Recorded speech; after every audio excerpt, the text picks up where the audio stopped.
Hi everyone, ये है geography with Awanish channel. मैं अवनीश प्रजापति आज के सेशन में आप सभी का स्वागत करता हूं। आज हम जानेंगे भूगोल के अंतर्गत भौगोलिक चिंतन का इतिहास, और इसके अंतर्गत हम यूनानी भूगोलवेत्ताओं के योगदान को जानेंगे। यूनानी भूगोलवेत्ताओं का महत्वपूर्ण योगदान भूगोल के क्षेत्र में जो रहा है उसके विषय में। तो देर ना करते हुए आज के सेशन की शुरुआत करते हैं और देखते हैं यूनानी भूगोलवेत्ताओं का योगदान जो रहा है भूगोल के क्षेत्र में। तो इसको जो है 600 ईसा पूर्व से लेकर 300 ईस्वी तक का काल जो है यूनान का स्वर्ण काल के नाम से जाना जाता है। जो 600 ईसा पूर्व से जो है 300 ईसा पूर्व का जो काल है वह जो है यूनान का स्वर्ण काल के रूप में जाना जाता है। भूगोल के नामकरण एवं उसको प्राथमिक स्तर पर व्यवस्थित स्वरूप प्रदान करने का श्रेय यूनान के निवासियों को है। यूनानियों ने भू आकृति विज्ञान, जलवायु विज्ञान एवं समुद्र विज्ञान के विकास में महत्वपूर्ण योगदान दिया। इसके अलावा खगोल विद्या एवं गणितीय भूगोल के क्षेत्र में भी यूनानियों ने महत्वपूर्ण कार्य किया। 5वीं शताब्दी ईसा पूर्व में अपनी अनुकूल भौगोलिक स्थिति के कारण मिलेटस तथा युगजियन सागर, काला सागर जो वर्तमान में है, पर स्थित बस्तियां भौगोलिक अनुसंधान एवं अन्वेषण के मुख्य केंद्र थे।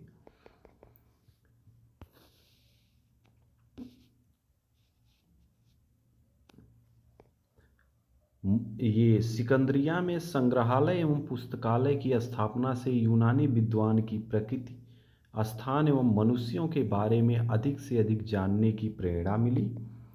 इसी संग्रहालय एवं पुस्तकालय में इरेटोस्थनीज एवं हिप्पारकस द्वारा पृथ्वी की परिधि के मापन एवं पृथ्वी के जो है आकृति के संबंध में वैज्ञानिक अवलोकन किए गए।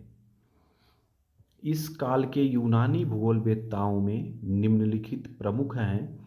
जो इस काल के जो यूनानी भूगोलवेत्ता, उसमें से कुछ प्रमुख भूगोलवेत्ता हैं, जिसमें पहला नाम आता है होमर का।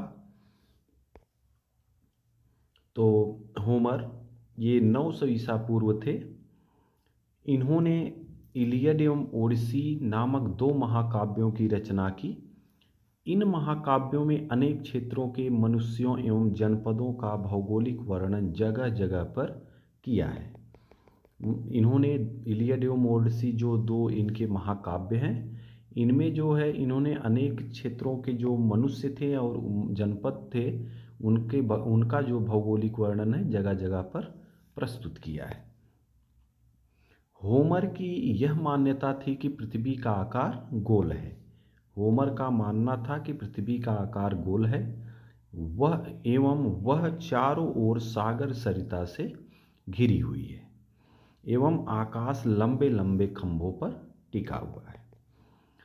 तो इन्होंने माना कि जो पृथ्वी है वो चारों तरफ सागर सरिता से घिरी हुई है और जो है यह जो आकाश है वह लंबे लंबे खंभों पर टिका हुआ है। फिर उसने यह भी माना कि सूर्य जो है सागर सरिता से ही बाहर निकलता है एवं अस्त होकर उसी में विलीन हो जाता है। इन्होंने माना कि जो सूर्य है सागर सरिता से निकलता है और फिर सागर सरिता में विलीन हो जाता है। इनको ये नहीं पता था कि जो है पृथ्वी सूर्य के चारों तरफ घूमती है। फिर इन्होंने अपनी संकल्पना प्रस्तुत किया और आगे बताया कि होमर ने चारों ओर से आने वाली पवनों को, जो उत्तर की तरफ से चलने वाली पवन थी उसे बोरस कहा, और जो दक्षिण की तरफ से चलने वाली पवन थी उसे नोट्स, और जो पूर्वी पवन थी उसे ह्यूरस, एवं जो पश्चिमी पवन थी उसे जैफेरस की विशेषताओं का वर्णन भी किया। अगला देखते हैं थेल्स महोदय को। थेल्स 700 ईसा पूर्व। इन्होंने आयोनियन दर्शन की स्थापना की, अतः इन्हें आयोनियन दर्शन का पिता भी कहा जाता है। इन्होंने ज्यामिति में प्रमेयों की रचना की, मोस्ट इम्पॉर्टेंट है, इसको हम लिख देते हैं इम्पॉर्टेंट।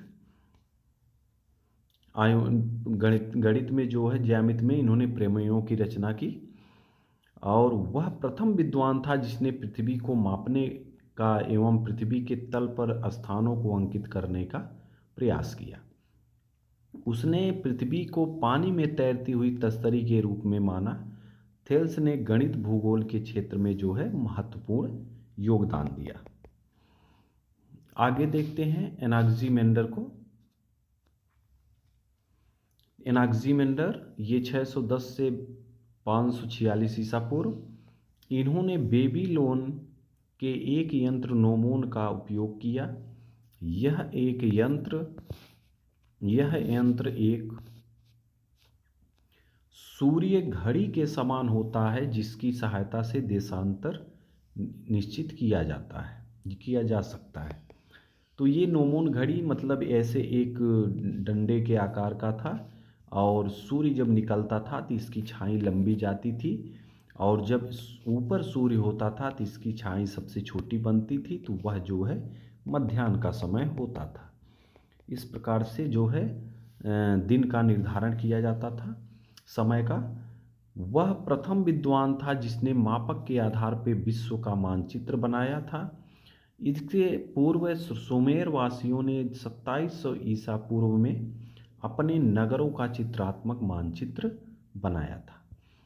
आगे है अनाक्सीमेंडर ने अपने मानचित्र में यूनान को विश्व के मध्य में प्रदर्शित किया था। यह मानचित्र गोलाकार था जो चारों ओर से सागर सरिता से घिरा हुआ था। अब इसमें आगे देखते हैं कि थेल्स के साथ साथ जो है एनाक्सीमेंडर को भी गणितीय भूगोल का संस्थापक माना जाता है, मैथमेटिकल जियोग्राफी का संस्थापक माना जाता है। अगला नंबर देखते हैं हिकैटियस। विश्व का ये जो 520 ईसा पूर्व थे, विश्व का सर्वप्रथम क्रमबद्ध प्रस्तुत करने के कारण जो है इन्हें फादर ऑफ जियोग्राफी के नाम से जाना जाता है, मतलब भूगोल का पिता कहा जाता है। जेस पीरियोडस अर्थात पृथ्वी का वर्णन नामक ग्रंथ की रचना की। इस पुस्तक में इन्होंने अधिवासित विश्व का सामान्य सर्वेक्षण प्रस्तुत किया, मतलब जहाँ पे जनसंख्या निवास करती है उसका जो है सामान्य सर्वेक्षण प्रस्तुत किया। इस पुस्तक को प्रादेशिक भूगोल का प्रथम ग्रंथ माना जाता है। बाद में इस पुस्तक को पेरिप्लस अर्थात तटीय सर्वेक्षण भी कहा गया। और जो है हिकैटियस के काल में कैस्पियन सागर हिरकेनियंस के नाम से भी जाना जाता था। जो हिकैटियस के काल में कैस्पियन सागर है उसे हिरकेनियंस के नाम से जाना जाता था। अगला नंबर है हेरोडोटस। हेरोडोटस जो थे 484 से 425 ईसा पूर्व। इन्हें इतिहास का पिता फादर ऑफ हिस्ट्री के नाम से जाना जाता है। इन्होंने ऐतिहासिक भूगोल के विकास में महत्वपूर्ण योगदान दिया। आगे देखते हैं, इन्होंने नील नदी के बाढ़ मैदान में जमी हुई काली मिट्टी एवं नदी के निक्षेप से निर्मित डेल्टा का सकारण वर्णन किया। मिस्र में इन्होंने मिस्र की यात्राएं की, और इन्होंने जो है वहीं पे नील नदी के डेल्टा को देखकर जो है सर्वप्रथम डेल्टा शब्द का प्रयोग किया था, इस आकार का। आगे जो है उन्होंने इस बात पर जोरदार बात का समर्थन किया कि समस्त इतिहास का भौगोलिक दृष्टि से अध्ययन किया जाना चाहिए एवं समस्त भूगोल को इतिहास की तरह ही व्यवहार में लाया जाना चाहिए। मोस्ट इम्पॉर्टेंट कॉन्सेप्ट है ये, जो है पेपर में कई बार रिपीट हुआ है। और डेल्टा शब्द का प्रयोग किसने सर्वप्रथम किया ये भी पूछा जा चुका है, और इतिहास का पिता फादर ऑफ हिस्ट्री के नाम से जाना जाता है, ये भी मोस्ट इम्पॉर्टेंट क्वेश्चन है। आगे देखते हैं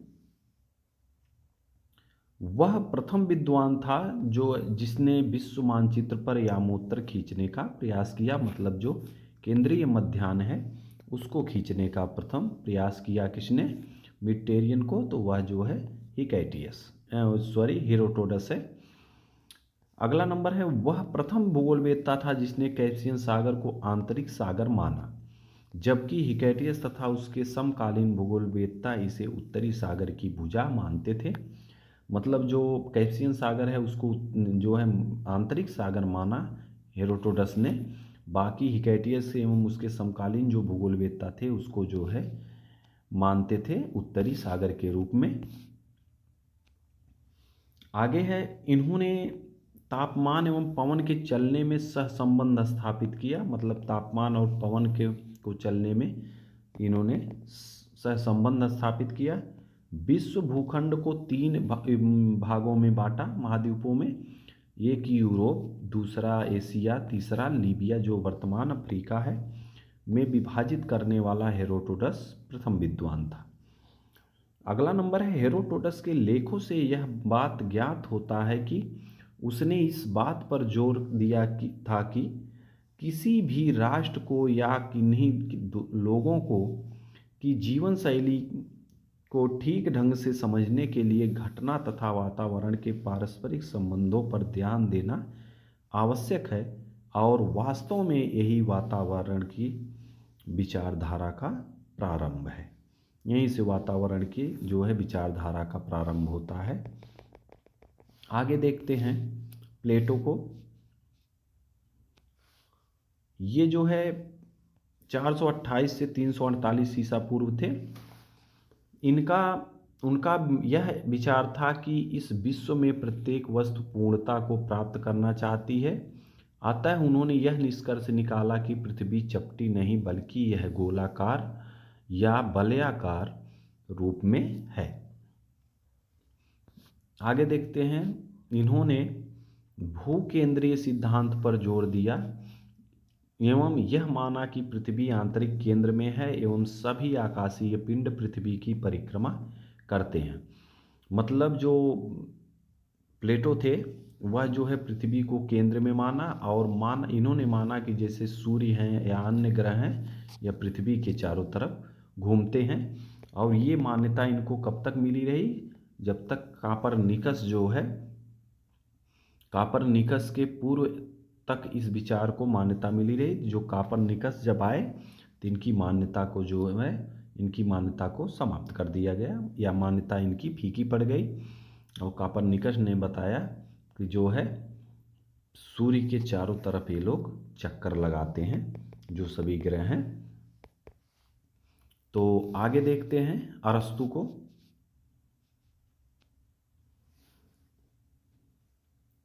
अरस्तु 384 से 322 ईसा पूर्व, इन्होंने ब्रह्मांड वर्णन, ट्रिस्टी ऑन दी हेवन एवं जलवायु विज्ञान, मेट्रोलॉजिया की रचना की। वे नियतिवाद के समर्थक थे अरस्तु। आगे देखते हैं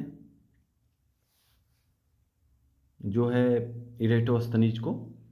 इरेटोस्थनीज भूगोल को एक अलग अध्ययन शास्त्र के रूप में स्थापित करने का श्रेय जो है प्रसिद्ध यूनानी विद्वान इरेटोस्थनीज को है। इरेटोस्थनीज ने तत्कालीन ज्ञात पृथ्वी पर 5 कटिबंधों का विभाजन किया, जिसमें एक उष्णकटिबंध, 2 शीतोष्ण और 2 शीत कटिबंध थे। आगे देखते हैं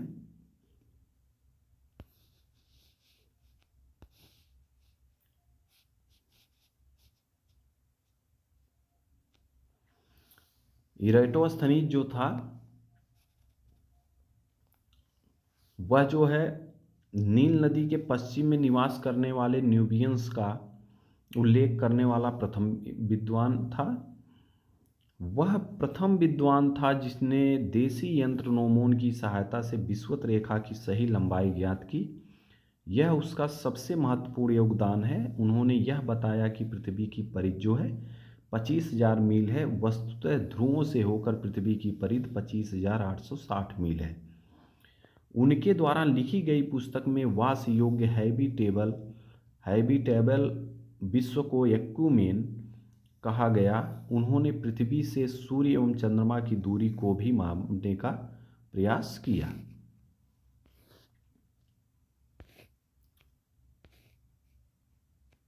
आगे देखते हैं। उन्होंने जियोग्राफिया नामक पुस्तक की रचना की। इसमें गणितीय भूगोल का वर्णन किया। पृथ्वी की परिध को मापने के लिए उन्होंने साइने एवं अलेक्जेंड्रिया में प्रक्षेपण किए एवं इन दोनों के बीच की दूरी का 5,000 स्टेडिया अर्थात लगभग 5,000 मील माना, जबकि यह दूरी वास्तव में 4,530 स्टेडिया 453 मील ही है। साथ ही उसने पृथ्वी की आकृति को पूर्णतः गोलाकार माना। तो ये था आज का महत्वपूर्ण सेशन। वीडियो अच्छा लगे तो लाइक शेयर एवं कमेंट अवश्य करें। जय हिंद।